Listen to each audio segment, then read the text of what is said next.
when you talk about godliness, what are you talking about?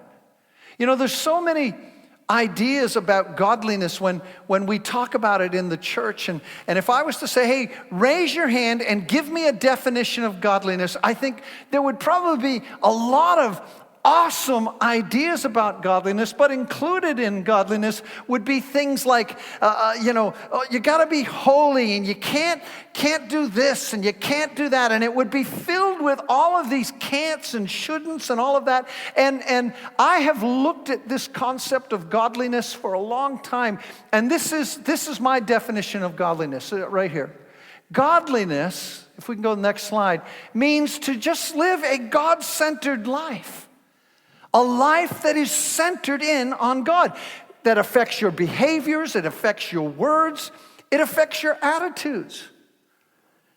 So here's Peter talking to us, and he's saying, in Jesus, you will find everything you need for a life that flows out of a passion for God.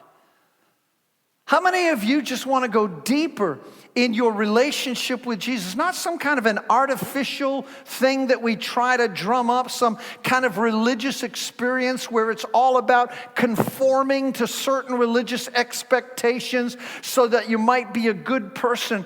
But what I'm talking about is the kind of person who is so affected in their pursuit of God. They're so after Jesus. They have such a passion for Him that they want to know Him more. That in the pursuit of the knowledge of God, something begins to happen to them as an individual, and it affects their behaviors, it affects their words, and it affects their attitudes.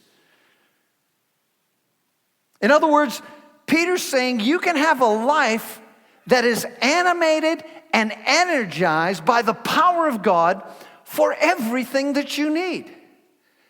Now, here's the beautiful thing of this.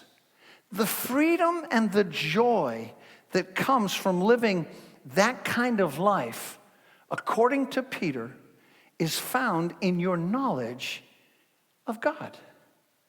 Growing in your understanding of who He is and what He's like and what's His character like. And here's my exhortation to us as a congregation. Your opinion of God should be drawn not from just your experience, but even better from what the Word of God says about Himself.